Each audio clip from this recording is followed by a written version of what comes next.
saya berkunjung ke BPSDM Perhubungan untuk menyerahkan surat yang isinya meminta penjelasan kepada BPSDM tentang lemahnya daya serap lulusan Poltek Bank Penerbangan.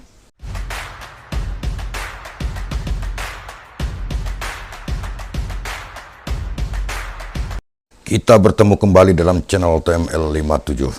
Salam hangat, sukses. Saya ke BPSDM untuk membicarakan tentang lulusan Poltek Bank di bawah Kementerian Perhubungan yang kini masih belum terserap, yaitu ada lulusan 2018, 2019, 2021. Banyaknya lulusan yang tidak terserap membuat pertanyaan berbagai pihak tentang tanggung jawab Menteri Perhubungan dan BPSDM Perhubungan dalam mengelola perguruan tinggi Politeknik Penerbangan.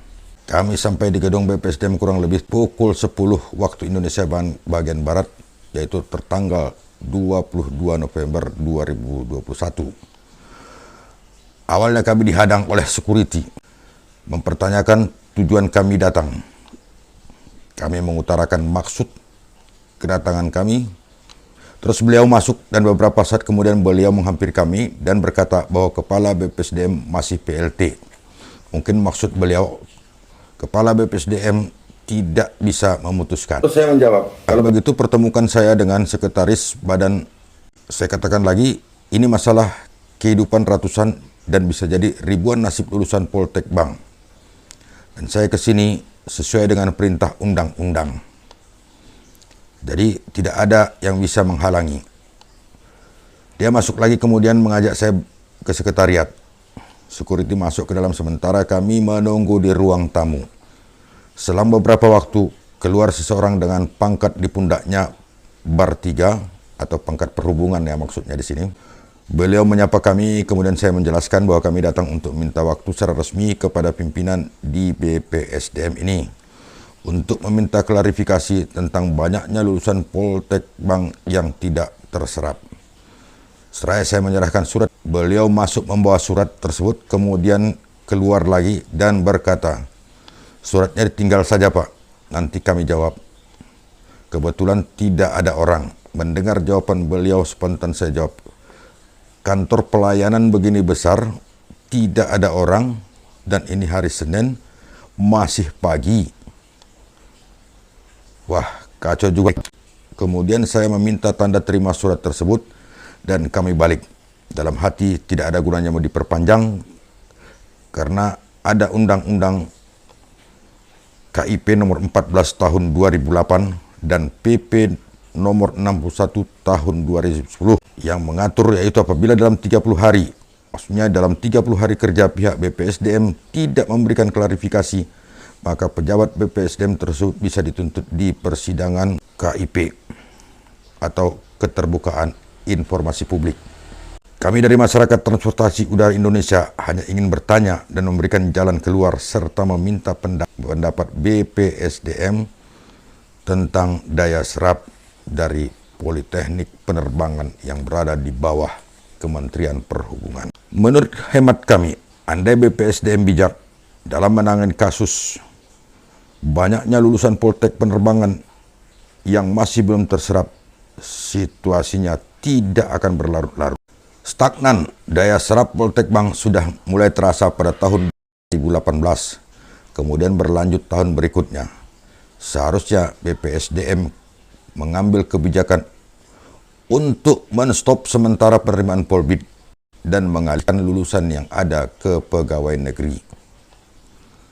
Bukankah ini menguntungkan pemerintah? Dari segi pembiayaan, para lulusan Poltek Bank reguler maupun mandiri adalah biaya masing-masing. Sedangkan Polbid dibiayai oleh keuangan negara melalui APBN. Dengan diterimanya lulusan reguler dan mandiri, Poltek Penerbangan menjadi pegawai negeri, berarti BPSDM telah menyelamatkan APBN atau keuangan negara.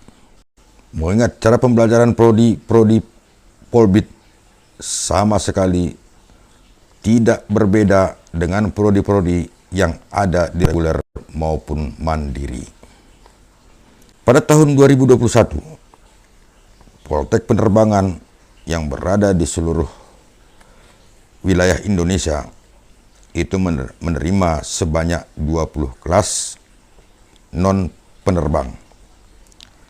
Jadi bila masing-masing prodi sampai selesai, pemerintah menghabiskan anggaran peserta didik 80 juta per orang. Uang yang dikeluarkan negara sebesar 32 miliar. Dengan asumsi per kelasnya masing-masing 20 orang. Bukankah ini termasuk kerugian?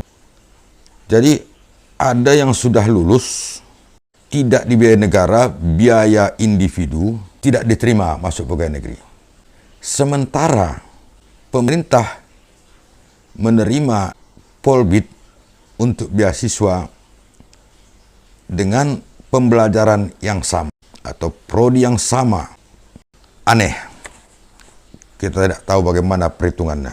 Atau ada kepentingan lain di balik semua ini.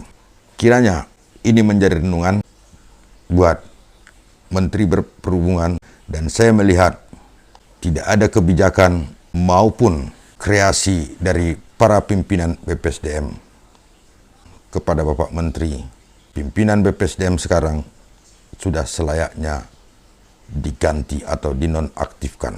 Banyak kader-kader yang sangat mampu atau potensi yang bisa menyelesaikan masalah ini.